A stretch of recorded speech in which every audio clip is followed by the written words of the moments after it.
Bangladesh Ireland Mirpur test. সবার আগে বলি, মুমিনুল হকের হয়েছে কি ভাই? 82 করেন, 60 করেন, 87 করেন, আউট হয়ে যান। টানা 3 ইনিংসে 52টা 80+ 100টা করতে পারতেছে না ভদ্রলোক। সবশেষ 16 ইনিংসে বোধহয় মুমিনুল এই নিয়ে 6টা 50 করছে, যার 3টা 80+। মুমিনুলরে কিছু একটা টোটকা দেওয়া উচিত, একটা ফুটু দিয়ে দেন, বেচারা 100 করুক। আমি আজকে ওয়েট করতেছিলাম মুমিনুল একটা 100 করবে সিরিয়াসলি, কিন্তু পারে নাই। আসলে এই যে মুমিনুলের 100টার কথা আমি আলাদা করে বললাম, কেন বললাম? বিএসটিআই অনুমোদিত দেশের প্রথম electrolyte drinks active plus, be hydrated, stay active. একদিকে তো ট্রাভিস হেড মানে 100 করে একদম পুরা লাইন লাইট কেড়ে নিছে, একা জিতাইছে। মুমিনুলের 100টা এই জন্যেই আলোচনায় আনলাম আমি, আয়ারল্যান্ডের বিপক্ষে বাংলাদেশ যে টেস্টটা খেলছে, এই টেস্টে একাডেমিক ইন্টারেস্ট ছাড়া আর সত্যিকার অর্থে কোনো কিছু বাকি নেই।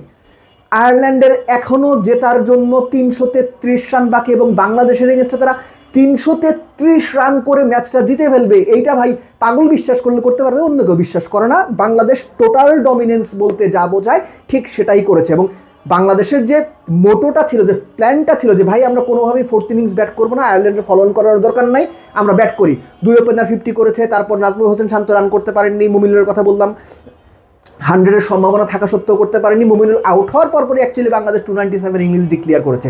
দ্য পয়েন্ট ইজ যে আয়ারল্যান্ডের বিপক্ষে বাংলাদেশের এই দলটার যে ধরনের ডমিনেন্স দেখানোর কথা ছিল, ঠিক সেরকম ডমিনেন্সই দেখিয়েছে। এবং there was a very good chance, Mominul যদি 100 করতো এবং সেই সময় 50 করে নট আউট থাকা মুশফিক যদি কোনোভাবে 70-75 পর্যন্ত চলে যেতে পারতেন, আমার অনুমান মুশফিকের 100 জন্য বাংলাদেশ ওয়েট করতো, কেননা এটা সম্ভব।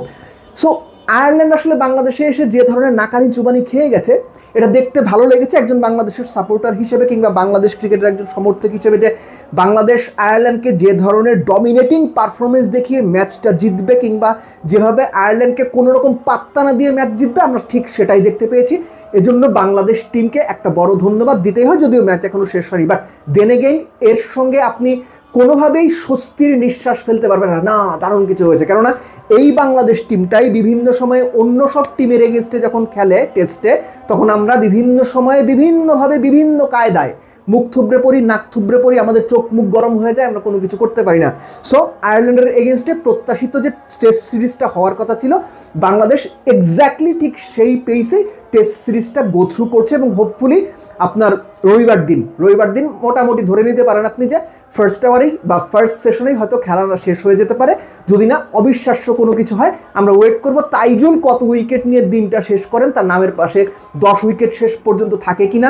অর্থাৎ ইন্ডিভিজুয়াল পারফরমেন্সগুলো নিয়ে আমাদের এখন সবচেয়ে বেশি মাথা ব্যথা বাংলাদেশ আয়ারল্যান্ড দ্বিতীয় টেস্ট কিংবা মিরপুর টেস্টে। এই টেস্টের একাডেমিক ইন্টারেস্ট শেষ হয়ে গেছে। বাংলাদেশ প্রথম ইনিংস ধরেন আপনার মানে মোটামুটি 470 করার পরপরই এখন বাকি আছে যে আয়ারল্যান্ড আসলে কতক্ষণে হারবে, কতক্ষণ তারা মাঠে থাকবে, কতক্ষণ আপনি মোটামুটি একটু ঘুম চোখে, একটু জেগে, একটু পরে মানে পড়ালেখা করে, একটু কাজ করে খোঁজ নেবেন। এর বাইরে বাংলাদেশ আয়ারল্যান্ড টেস্টে সত্যিকার অর্থে আর কোনো কিছুই বাকি নেই।